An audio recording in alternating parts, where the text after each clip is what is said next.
तीन भाइयों की जादुई करामात। एक छोटे से गांव में सुगना अपने तीन बेटों के साथ रहती थी।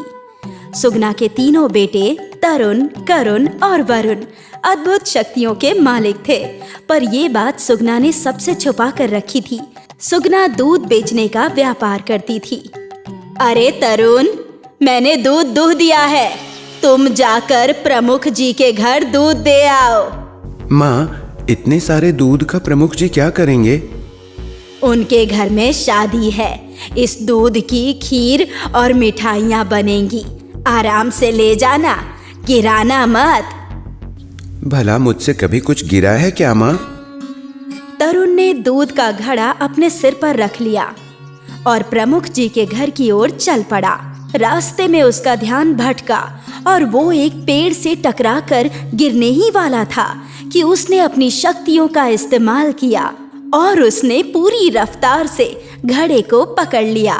दूध का एक छींटा तक जमीन पर नहीं छलका। आज तो बाल बाल बच गया। तरुण यहाँ वहाँ देख रहा था कि कहीं किसी ने उसे देखा तो नहीं, पर आसपास बस एक कुत्ता था और कोई नहीं। अच्छा हुआ किसी ने देखा नहीं। इसके बाद तरुण ने वो दूध का घड़ा प्रमुख जी के घर पर दे दिया और अपने पैसे लेकर लौट आया। तरुण की तरह बाकी दो भाई भी चमत्कारी थे। वरुण अपने साथ किसी को भी हवा में उड़ा सकता था और करुण हर चीज को सुंदर कर सकता था। अरे भाई, ये फूल तो नदी के पास रहकर भी मुरझा गए। कोई बात नहीं, मैं अभी इसे ठीक कर देता हूँ। करुण ने उस फूल की ओर इशारा किया और कहा, सुंदर हो जा। करुण के इतना बोलते ही वो फूल वापस खिल गया और उसे देखकर तरुण खुश हो गया। भैया, उन बादलों के पार क्या होगा? पता नहीं, चल देख कर आते हैं। करुण ने तरुण और वरुण का हाथ पकड़ा। ले चल हमें उन पहाड़ों के पार।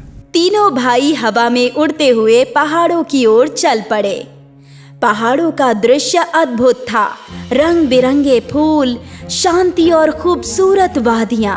तीनों पहाड़ों का आनंद ले ही रहे थे कि एक ऋषि मुनि ने उन्हें आवाज लगाई। तरुण, वरुण, करुण। तीनों उनके पास आ गए। महाराज, आपको हमारे नाम कैसे पता? मैं सब कुछ जानता हूँ और ये भी जानता हूँ कि तुम तीनों में अद्भुत शक्तियाँ हैं। तरुण, तुम्हारी शक्ति रफ्तार है, वरुण, तुम्हारी शक्ति उड़ना है और करुण, तुम्हारी शक्ति सुंदरता है। जी महाराज। तुम तीनों को ये शक्तियाँ एक अच्छे कार्य के लिए मिली हैं और समय आ गया है कि तुम उस कार्य को पूरा करो। कैसा कार्य महाराज?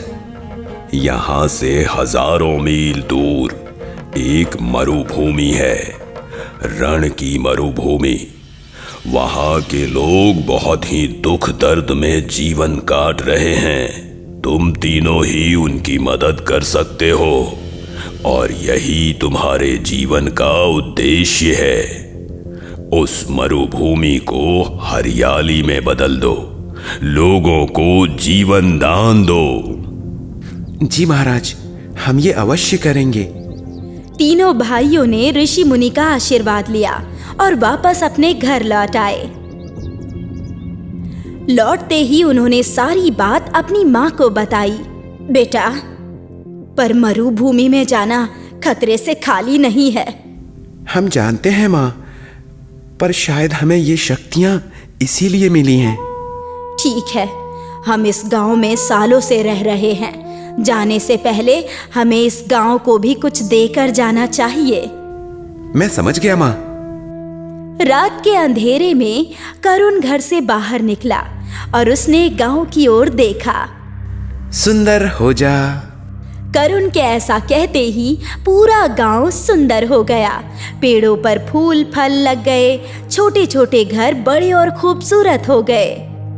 पल भर में गांव की काया ही पलट हो गई। माँ, अब हम यहाँ से जा सकते हैं क्या? हाँ बिल्कुल। तीनों बेटों ने सुगना का हाथ पकड़ा। ले चल हमें रन की मरुभूमि में। रात के अंधेरे में सुगना का परिवार रन की मरुभूमि में पहुंच गया। अंधेरे में ये कितना खूबसूरत लगता है ना माँ। जितना ये रात में खूबसूरत है उतना ही दिन में घातक है बेटा। वो लोग यहाँ वहाँ देख ही रहे थे कि कुछ लोगों ने उन पर हमला किया और उन पर जाल फेंका। वो आदिवासी लोग उन्हें पकड़कर अपने नायक के सामने ले गए। बाहरी लोग, तुम लोग यहाँ क्या कर रहे हो? क्या तुम लोग हम पर आक्रमण करने आए हो? नहीं नहीं, हम तो आपकी मदद करने आए हैं। तुम लोग हमारी क्या मदद कर सकते हो? सुगना ने तरुण की ओर देखा और तरुण ने अपनी रफ्तार इस्तेमाल की और तुरंत ही वो लोग जाल से बाहर निकल गए। कबीले का नायक और वहां खड़े आदिवासी लोग हैरान थे। ये तुमने कैसे किया? अपने जादू से। मेरे तीनों बेटे अद्भुत शक्तियों के मालिक हैं और हम यहाँ तुम सबकी मदद करने आए हैं। वो कैसे? अभी बताते हैं, चलो हमारे साथ। वरुण ने अपनी माँ और भाइयों के साथ साथ नायक और कुछ आदिवासियों का भी हाथ पकड़ा और वो लोग एक ऐसे इलाके में आ गए जहाँ पेड़ तो थे पर सारे सूखे हुए। तुम मुझे यहाँ क्यों ले आए? सुगना ने करुण की ओर इशारा किया। सब सुंदर हो जा। करुण के ऐसा बोलते ही सारे पेड़ पौधे जीवित हो गए। उन पर हरे पत्ते लग गए और रंग बिरंगे फूल खिल गए और देखते ही देखते फल भी लग गए। ये देखकर नायक और आदिवासियों की आंखों से आंसू बहने लगे। उन्होंने सालों से हरे पेड़ पौधे नहीं देखे थे। शुक्रिया, तुम लोगों का बहुत बहुत शुक्रिया। बोलो बोलो, तुम्हें क्या चाहिए? मैं तुम्हें कुछ भी दे सकता हूं।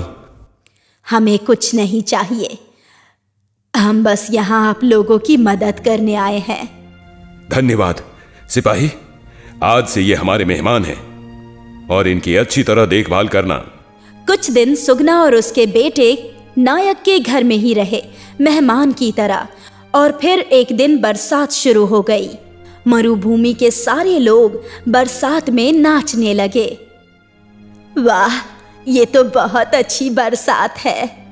हाँ, पर कुछ दिनों बाद ही हमारा सारा पानी खत्म हो जाएगा और हम एक बार फिर से पानी के लिए मोहताज हो जाएंगे। इस बार ऐसा कुछ नहीं होगा। वो कैसे? आप अपने आदमियों से कहकर जगह जगह जलाशय खुदवा दीजिए। जलाशय तो बन जाएंगे, पर वो भरेंगे कैसे? वो आप हम पर छोड़ दीजिए। जी। आदिवासियों ने जलाशय खोद दिए और अब जब तेज बारिश हुई तो सुगना ने अपने बेटों से बोला, वरुण, तुम तरुण को हवा में उड़ाकर हर जलाशय पर ले जाना और तरुण, तुम अपनी रफ्तार से बारिश के पानी को एकत्रित करके सारे जलाशय भर देना। जी माँ, हम अभी जाते हैं। वरुण तरुण को पहले जलाशय पर ले गया और फिर वरुण ने उड़ते हुए ही बारिश का सारा पानी एकत्रित किया और उस जलाशय को पूरी तरह से भर दिया। इसके बाद उन्होंने मिलकर कई और जलाशय भी पानी से भर दिए। ये मंजर मरुभूमि के लोगों के लिए अविश्वसनीय था। पहली बार उन्होंने इतना पानी देखा था। कबीले का राजा सुगना के चरणों में गिर गया। हे माँ, आपके अद्भुत बेटों ने तो चमत्कार ही कर दिया। इस मरुभूमि को जीवन दान दे दिया। हम आपके आभारी हैं। एक और उपकार कर दीजिए। कैसा उपकार? आज से आप हमारे साथ यहीं रहिए। हम आपको सर आंखों पर बिठा कर रखेंगे। आप लोगों ने हमारे लिए इतना कुछ किया है, अब हमें भी मौका दीजिए कुछ करने का। ठीक है। उस दिन से सुगना और उसके बेटे उसी राज्य में रहने लगे, पर अब वो राज्य मरुभूमि नहीं बल्कि एक खुशहाल राज्य था। इसी तरह कई साल बीत गए और अचानक एक पड़ोसी राज्य ने इस राज्य पर हमला कर दिया नायक ने एक बार फिर जादुई भाइयों की मदद मांगी और वो खुशी खुशी मदद करने के लिए तैयार हो गए। वरुण तीनों को उड़ाकर सरहद के पार ले आया। तरुण ने तेजी से हमला करना शुरू कर दिया, पर दुश्मन की सेना विशाल थी। मुझे नहीं लगता हम हमला करके जीत पाएंगे। अब मेरी बारी, मुझे उड़ाकर ले चल वरुण। वरुण ने करुण को हवा में उड़ाया और करुण ने दुश्मन की सेना की ओर देखा। सबका मन सुंदर कर दे। करुण के ऐसा बोलते ही सारे सिपाहियों ने हथियार फेंक दिए। युद्ध करना गलत है। आज से हम कभी युद्ध नहीं करेंगे। चलो वापस अपने राज्य चलते हैं। अब हम खुशी से रहेंगे। वो राज्य अपने सारे सैनिकों को लेकर वापस लौट गया और एक बार फिर तीनों भाइयों की जादुई करामात की वजह से रण की भूमि पर आने वाला संकट टल गया। नायक और वहां के लोगों ने तीनों भाइयों को कंधे पर उठा लिया। अब वो उनके भगवान थे। सही कहा था ऋषि मुनि ने, तीनों भाइयों का जन्म इस भूमि की रक्षा करने हेतु ही हुआ था। मक्खनपुर नामक राज्य में मिथिला नाम की एक औरत अपने 5 बेटों के साथ रहती थी। पांचों में अलग अलग गुण थे, क्योंकि ये बेटे भगवान की कृपा से उसके घर पर पैदा हुए थे। बड़ा बेटा था वो बिजली से खेल सकता था, छोटा बेटा था वो पानी को अपने वश में कर सकता था, वहीं मंझला बेटा काफी दर्द झेल सकता था और चौथा बेटा अपनी सांस रोक सकता था और 5वां बेटा हवा में उड़ सकता था। पर वो देखने में एक जैसे थे, क्योंकि वो जुड़वा पैदा हुए थे, जिस वजह से कोई भी उन्हें पहचान नहीं पाता था। और मिथिला ने भी ये बात सभी से छुपा कर रखी थी कि उसके 5 बेटे हैं, क्योंकि हमेशा एक बेटा ही सभी के सामने आता था और सभी उसे ही जानते थे, जिसका नाम लाखन था। लाखन, अरे तुम सभी सो जाओ, क्योंकि तुम्हें रात में समुद्र से सीप भी तो लानी है, जिससे हमें मोती मिल सके। हाँ माँ, हम सो जाते हैं, आप चिंता मत कीजिए। अरे चिंता की क्या बात है, तुम पांचों तो मेरे 5 रत्न हो और मुझे खुशी है कि हम सभी साथ हैं। हाँ माँ, और ऐसे ही हमेशा हम साथ रहेंगे, जिससे कोई भी हमारा कुछ नहीं बिगाड़ सकेगा। हाँ हाँ बेटो, अच्छा अब सो जाओ, बहुत रात हो गई है। इसके बाद वो सभी सो गए। आधी रात को सभी उठे और समुद्र में सीप पकड़ने के लिए नदी पर चले गए। अरे भाइयों, जब तक मैं समंदर का पानी अपने मुंह में करता हूँ, तब तक तुम लोग जल्दी जल्दी से सीप उठा लो। मैं सिर्फ 7 मिनट तक ऐसा कर सकता हूँ। हाँ हाँ भैया, हमें पता है, आपको रोजाना एक ही बात बताने की जरूरत नहीं है। हम जल्दी से सारी सीप उठाकर ले आएंगे। ठीक है, अब जल्दी से जाओ, मैं पानी अपने मुंह में भर लेता हूँ। और इसके बाद रामू ने सारा पानी अपने मुंह के अंदर भर लिया और इसके बाद उसके भाइयों ने जल्दी जल्दी सारी सीप उठा ली और फिर वो बाहर आ गए और फिर रामू ने सारा पानी छोड़ दिया। इसके बाद रामू ने कहा, आज सीप से मोती निकालकर चंदन बेचने जाएगा। ठीक है भैया, आज मैं जाता हूँ। और इसके बाद चंदन बाजार में मोती बेचने गया। सभी मछुआरों के मोती बहुत ही छोटे थे और बहुत को तो सीप मिलती भी नहीं थी, पर चंदन हमेशा बड़े बड़े मोती लाता था और उसके मोती कुछ ही देर में बिक जाते थे, जिस वजह से मछुआरे परेशान रहते। जब उसके सारे मोती बिक गए तो उसके पास सभी मछुआरे आए और उससे कहा, अरे भाई, तू इतने मोती कहाँ से ले आता है? हमें तो इतनी सीप मिलती ही नहीं है। हाँ, ये एकदम ठीक कह रहे हैं। मुझे तो ऐसा लगता है कि तू जादू टोना जानता है, इसी वजह से तू इतनी सारी सीप ले आता है। अरे नहीं नहीं भैया, ऐसा कुछ भी नहीं है, आपको गलतफहमी हुई है। अरे हमें गलतफहमी नहीं हुई है, हम क्या देखते नहीं है? तू रोज कितने बड़े बड़े मोती लाता है, जबकि हमारे मोती कितने छोटे होते हैं और तेरे मोती हमसे जल्दी बिक भी जाते हैं। बता, तू क्या करता है? हाँ हाँ भैया, मैं बताता हूँ। आप लोग कल रात नदी के पास आ जाना, मैं आपको भी इतने ही मोती दे दूंगा। और इसके बाद वो वहाँ से चला आया। घर पर आने पर चंदन ने अपने भाइयों को सारी बात बताई तो उसके बड़े भाई रामू ने उससे कहा, तुम चिंता मत करो, कल मैं अकेला ही जाऊंगा, तुम लोग घर पर ही रहना। इसके बाद रात के समय वहाँ पर सभी मछुआरे पहुँच गए और रामू ने उन सभी से कहा, अच्छा, मैं अपने अंदर इस समंदर का पानी ले लूंगा, पर मैं सिर्फ 7 मिनट के लिए ही ऐसा कर सकता हूँ। अगर तुम लोगों ने इतनी देर में सीप नहीं ली तो मैं पानी को छोड़ दूंगा। अरे हाँ, तुम चिंता मत करो, तुम जल्दी से पानी अपने अंदर लो। इसके बाद रामू ने समंदर का सारा पानी अपने मुंह के अंदर ले लिया और सभी मौका देखकर सीप चुनने लगे, पर उन्हें बहुत ज्यादा समय हो गया। रामू बार बार उन्हें बुला रहा था पर कोई भी सुन नहीं रहा था और हार कर उसने सारा पानी वापस समुद्र में छोड़ दिया। पानी के प्रभाव से वो सभी चिल्लाने लगे, बचाओ, बचाओ, कोई तो बचाओ, हम डूब रहे हैं, हमारी मदद करो। अरे बचाओ, बचाओ, हम मर रहे हैं, हम मर रहे हैं, हम डूब रहे हैं।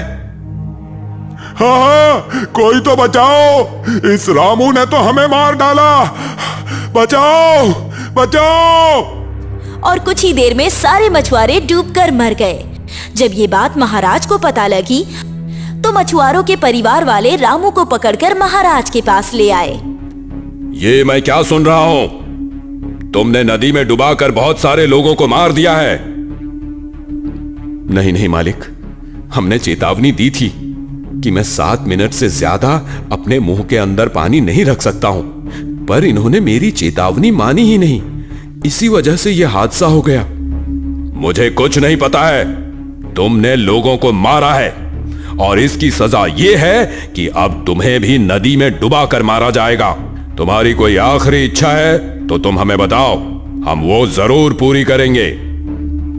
हाँ हाँ मालिक, मेरी एक आखिरी इच्छा है कि मैं अपनी मां से मिलकर आऊं। ठीक है, तुम जाओ, तुम्हें कल समंदर के पानी में डुबाकर मारा जाएगा। और इसके बाद रामू अपने घर पर आया और सारी बात बताई। इस पर चंदन ने उससे कहा, भाई आप चिंता मत कीजिए, सब कुछ ठीक हो जाएगा।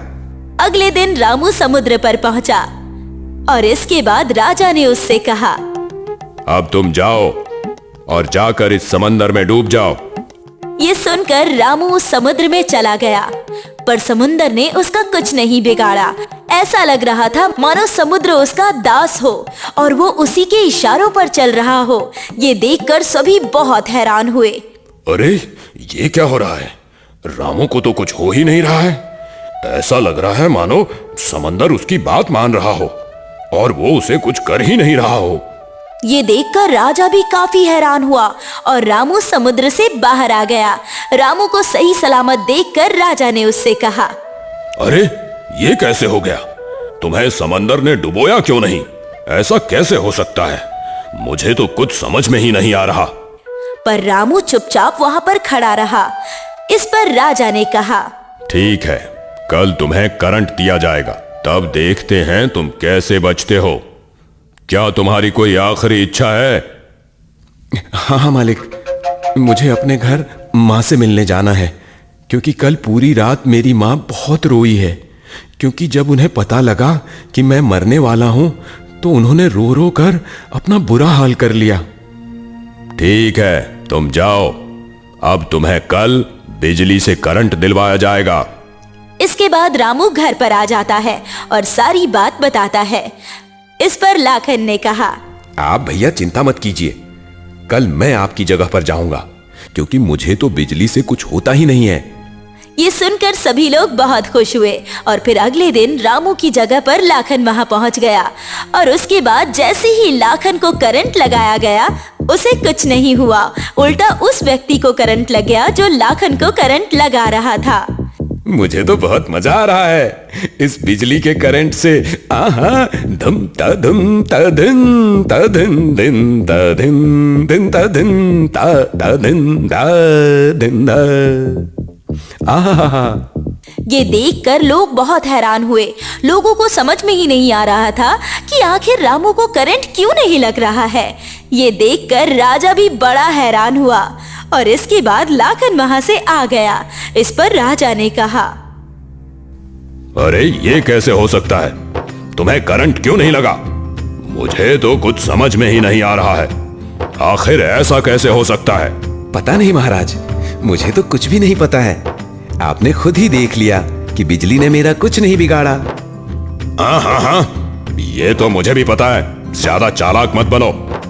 अब तो मैं कल तुम्हें बताता हूँ। कल तुम्हें मार मार कर अधमरा कर दिया जाएगा, यानी कि तुम्हारी गर्दन काट दी जाएगी। तब देखते हैं तुम कैसे बच जाते हो। क्या तुम्हारी कोई आखिरी इच्छा है? हाँ महाराज, मैं फिर से अपनी माँ से मिलना चाहता हूँ, क्योंकि उनकी तबीयत बहुत ज्यादा खराब है। इस वजह से मैं आखिरी बार उन्हें देखना चाहता हूँ। ठीक है, तुम जाओ। कल तुम्हारे 2 टुकड़े किए जाएंगे। इसके बाद लाखन घर पर आ जाता है और सारी बात अपने घर वालों को बताता है। इस पर चंदन ने कहा, भैया, कल मैं आपकी जगह पर जाऊंगा, क्योंकि आपको तो पता ही है कि मुझ पर मार का कोई असर नहीं होता है, ना ही मेरे टुकड़े हो सकते हैं। मैं बहुत ही मजबूत हूँ। हाँ, मुझे पता है। इसके बाद अगले दिन चंदन वहां पहुंच जाता है। उसके बाद जैसे ही एक आदमी चंदन के शरीर पर तलवार चलाता है, वो तलवार टूट जाती है, पर चंदन के शरीर को कुछ नहीं होता। ये देखकर राजा बहुत हैरान हुआ कि आखिर ये सब कैसे हो रहा है। और फिर सबसे अंत में राजा कहता है, अब इसे जमीन में गाड़ दिया जाएगा, जिससे ये जिंदा नहीं बच सकेगा। और इसके बाद राजा फिर उससे आखिरी इच्छा पूछता है और फिर से वो वही इच्छा बताता है। घर आने पर वो सारी बात अपने परिवार वालों को बताता है। इस पर रमेश कहता है, अब भैया मैं आपकी जगह पर जाऊंगा, क्योंकि मैं बहुत देर तक सांस रोक सकता हूँ। इसके बाद रमेश वहां पहुंच जाता है और उसे जमीन में गाड़ दिया जाता है। इसके बाद सभी वहां से चले आते हैं। जब रात होती है तो मिथिला अपने चारों लड़कों को लेकर वहां जाती है और जमीन खोदकर रमेश को बाहर निकाल लेती है और उनसे कहती है, अब हम ये गांव छोड़कर चले जाएंगे, हम दूसरे गांव में जाकर रहेंगे। इसके बाद 5वां बेटा उन 5 को एक बड़ी सी पोटली में रखता है और अपने कंधे पर बिठाकर उन्हें उड़ा ले जाता है और वो लोग गांव छोड़कर चले जाते हैं।